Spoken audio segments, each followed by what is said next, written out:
Never go to Waffle House, because I just went for the first time and I was super excited because I've heard a lot about it. So I walk inside, sit down at a table, and the lady serving me goes, "What you want?" And as I'm telling her my order, I see a rat run across the floor right by my feet, and I let out a little scream because it caught me by surprise. But you want to know what the server said? She goes, "Don't worry, Jerry don't bite."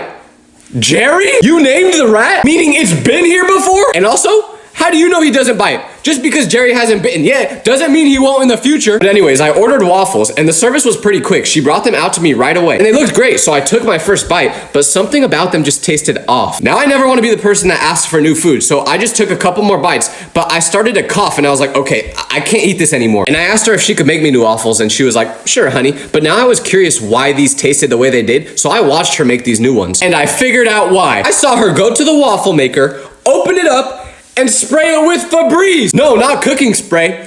Febreze. I was eating air freshener. So when I saw her do that, I was like, "Oh, excuse me, could I just get some eggs and bacon? Actually, I'm not really feeling the waffles anymore." So she made me that, and after bringing my food, she went outside with her coworker, and they just sat on the curb and talked. But they were the only two people working, so there was no one left inside after they left. Well, unless you count Jerry as a worker. But I had to wait like 20 minutes before they came back in to get any refills and to pay my bill. So all in all, it was a pretty sick experience. Am I ever gonna go back for the food?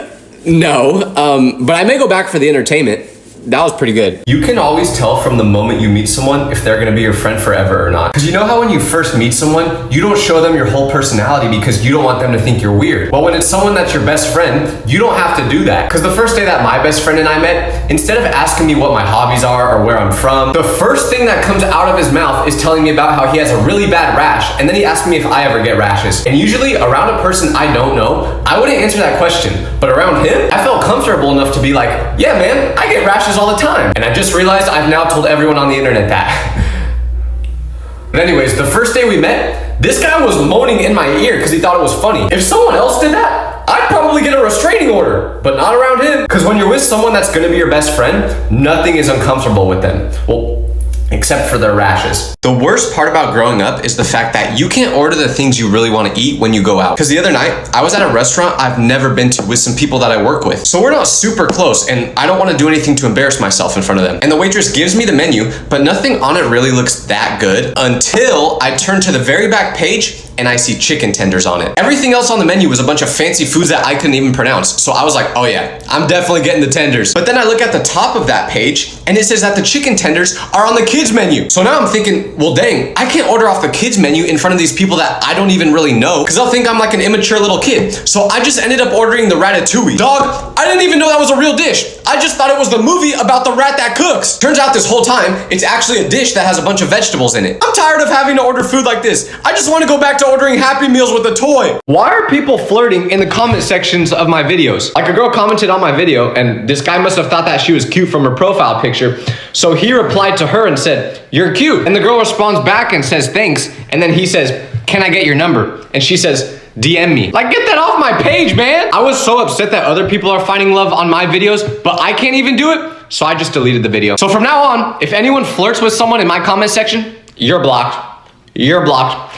Petty doesn't even begin to describe where I'm at now. I can't take it anymore! Does anyone else have a friend that will answer a FaceTime no matter what they're doing? Because tell me why I just FaceTime my friend and he answered in a suit and tie and he started whispering. So I was like, "Why are you whispering?" And he said, "I don't want the judge to hear me." I said, "What do you mean you don't want the judge to hear you?" He flipped the camera around and this man was literally at court. He was in the middle of jury duty and he answered my FaceTime. So I said, "You didn't have to pick up. Why did you answer this?" And he was like, "Oh, I don't know. I was just kind of bored." But the craziest part is that I looked it up and apparently you're not even allowed to have your phone at jury duty. How did he do this? This guy could be on top of Mount Everest and he would still answer my FaceTime. I don't get it.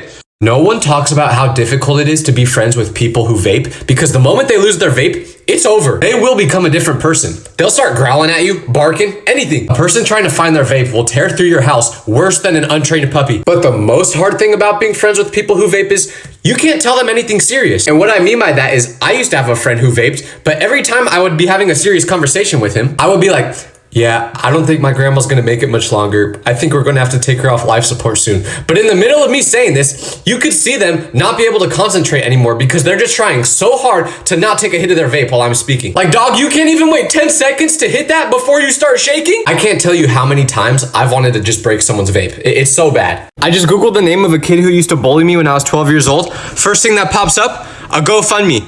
His house burned down! I obviously feel so bad for him and his family.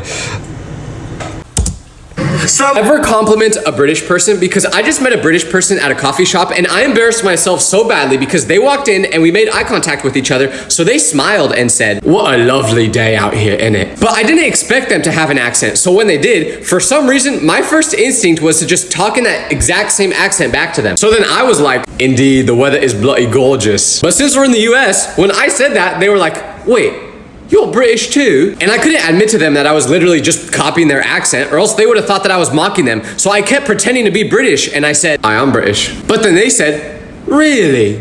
Where are you from?" But I panicked because I couldn't think of a city in England. So I was just like, think of a soccer team there. And I was like, "I'm from Manchester." But then to my surprise, they were like, "No, mate, I'm from Manchester." So I guess I was really trying to sell it, and for some reason I responded by saying, "Well, then maybe we'll have to hit up the pub next time I'm back." And when I said that, he just laughed very Britishly. But I don't know why I did that. Something about British accents just makes me want to talk like them. What's the most embarrassing thing you've ever done in front of your crush? I'll go first. It was the day I got my very first phone and I was so excited because this meant that I could FaceTime the girl I liked. So that's what I did. I typed in the number that the girl gave me and I FaceTimed her and it was awesome until my mom, who didn't know I was on FaceTime, walked into my room and said, "Hey Tyler, is your rash feeling better today?" But that's not even the embarrassing part because after she said that, I was so embarrassed because the girl heard that. So I was like, "Shut up, mom." But in my house, saying that to your parents is a big no-no. So my mom went into her room, grabbed my dad's belt, and started spanking me while I was on FaceTime with my crush. I was crying, and while I was getting spanked, I tried to hang up the FaceTime call numerous times, but I couldn't do it. I looked like this. "Mom, stop! Mom!" So she just saw the whole thing happen, and for the next week, I pretended to be sick so my mom wouldn't make me go to school because I was too embarrassed to ever see her again. Does anyone else have a friend that's late to literally everything? And that's not even an exaggeration because my friend doesn't have his license, so anytime we want to do anything, I have to pick him up. So you would think since I'm doing this favor, he would always be ready to go on time, right? Wrong, because whenever I leave my house, I text him saying that I'm on my way, and he'll respond right away. So then when I'm like 2 minutes away, I'll text him again saying that I'm here. But when I send that text saying that I've arrived, for some reason in his head, that's the signal for him to start getting ready. He doesn't even get out of bed until I send that text. So I literally have to wait outside of his house for at least 20 minutes before he's actually ready. But there's been times where I would have to wait a really long time, so I would FaceTime him and he would literally be in the shower. Like, why didn't you do that before? Or another time I FaceTimed him after waiting a while and he was heating up the stove to make chili. Bro, I've been waiting outside of your house for 2 hours. And you're revving up the fryers? At this point, I've just accepted it though, because you can't change him. You can't. Does anyone else's mom just tell random people your darkest secrets for no reason? Because I love my mom, but I don't tell her secrets anymore because the moment I do, I know that she'll go down Hollywood Boulevard with a megaphone and tell everyone else. And it's not like she's trying to be mean. I think all moms just naturally do this. But it gets even worse because not only will she tell other people my secrets, but she'll slightly change the story to make it sound more embarrassing. Like one time I was at dinner with my mom and her friend has a 2-year-old boy. So she kept complaining about how her son is always wetting the bed. And you want to know what my mom said back? She says, "Oh, that's normal. Tyler wet the bed until he was 14.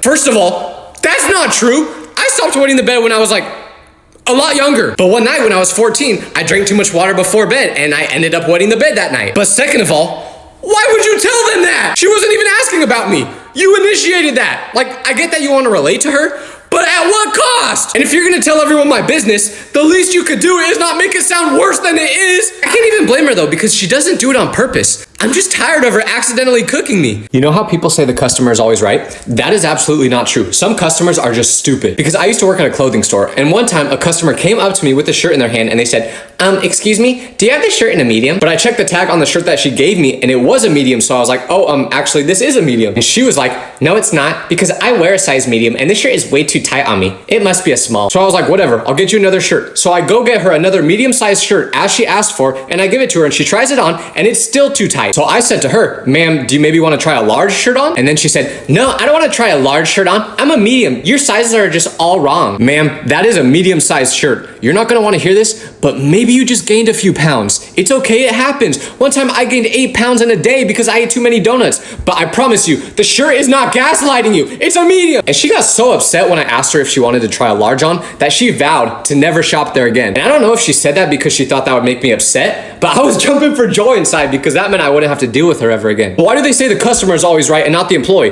The employee is the one who works there. They know what they're talking about. If there's one group of people you don't want to run into in public, it's a pack of little kids, because when they're together, they're more dangerous than I am when I'm near a crumble cookie, because they will roast you in ways that you could never even think of. Like the other day, I'm just going for a walk, minding my own business, and I walk past this elementary school, but it happened to be the exact time where the kids were getting out. So as I'm walking by, I see a pack of them look at me. So I look down because I don't want any problems with them, but their group leader must have looked at me and saw that I have bags under my eyes, because he said, hey, did the lemurs kick you out of your pack? And I was like, what?